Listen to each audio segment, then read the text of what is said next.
हमें यहाँ पे दो consecutive odd positive integers given है। कंसेक्यूटिव होते हैं जो एक के बाद एक होते हैं, और हमें यहाँ पे ऑड भी गिवन नहीं है। तो मेरे कंसेक्यूटिव ऑड पॉजिटिव इंटीजर्स होंगे 1 3 3 5 5 7 एंड सो ऑन।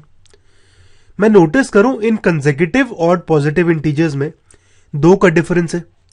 तो यहां पे हम फर्स्ट इंटीजर को x मान लेते हैं, तो सेकंड इंटीजर होगा x+2। अब हमें गिवन है सम ऑफ स्क्वायर्स है 290, यानी मेरा फर्स्ट इंटीजर का स्क्वायर प्लस सेकंड इंटीजर का स्क्वायर है 290। फर्स्ट इंटीजर है मेरा x, सेकंड है x+2, तो ये 290 है।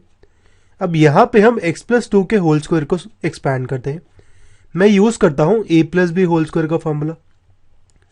a की जगह मैं x डालता हूं, b की जगह 2, तो ये आ जाएगा a स्क्वायर यानी x का स्क्वायर, b स्क्वायर यानी 2 का स्क्वायर, प्लस 2ab यानी plus 2 into 2 into x 4x।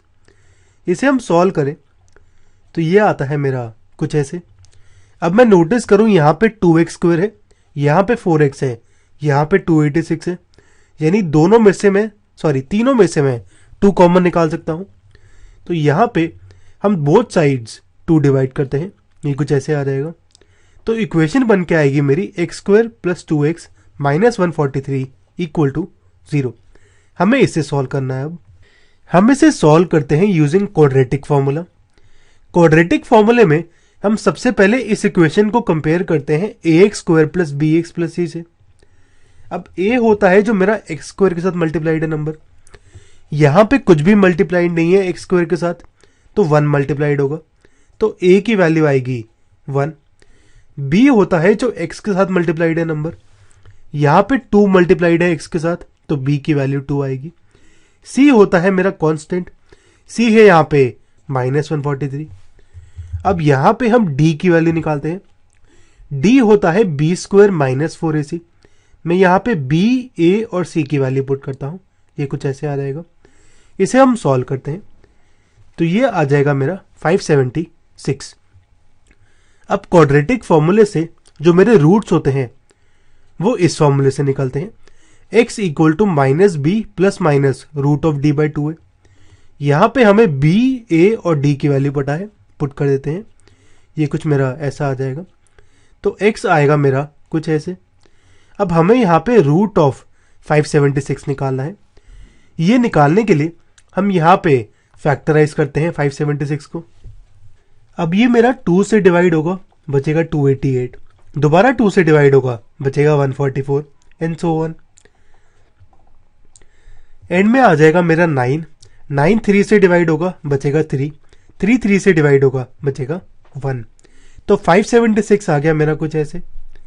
अब मुझे यहाँ पे 576 का रूट निकालना है, तो मैं इन सबको स्क्वायर की टर्म्स में लिखता हूँ। राइट साइड को मैं यहाँ पे 2 का पेयर बनाता हूँ, तो 2 इंटू 2 का एक पेयर, ऐसे ही ये एक पेयर हो जाएगा, ये और ये। अब यहाँ मैं इसे लिखता हूँ, यहाँ से एक 2 लेके आता हूँ, तो यहाँ का 2, यहाँ से एक 2, यहाँ से 2 और यहाँ से 3, तो ये हो गया 2 इंटू 2 इंटू 2 इंटू 3 का स्क्वायर, कुछ ऐसे। ये आएगा मेरा 24 का स्क्वायर। तो 576 आ गया 24 का स्क्वायर, तो रूट ऑफ 576 होगा 24। तो यहाँ पे हम 24 पुट करते हैं वैल्यू, ये कुछ ऐसे आ जाएगा। अब यहाँ पे हम प्लस के लिए अलग सॉल्व करते हैं, माइनस के लिए अलग। अगर मैं प्लस लूँ तो ये होगा -2 प्लस 24/2 यानी 22/2 11। ऐसे ही अगर मैं माइनस लूँ तो ये होगा -2 माइनस 24/2 यानी -26/2 -13। तो यहाँ पे x की वैल्यू आ गई 11 और -13। अब यहाँ पे जो मेरा x है वो एक पॉजिटिव ऑड इंटीजर है, तो x मेरा -13 नहीं हो सकता, तो x की वैल्यू 11 होगी। तो फर्स्ट ऑड इंटीजर आएगा 11 और सेकंड ऑड इंटीजर है x+2 यानी 11 + 2 13।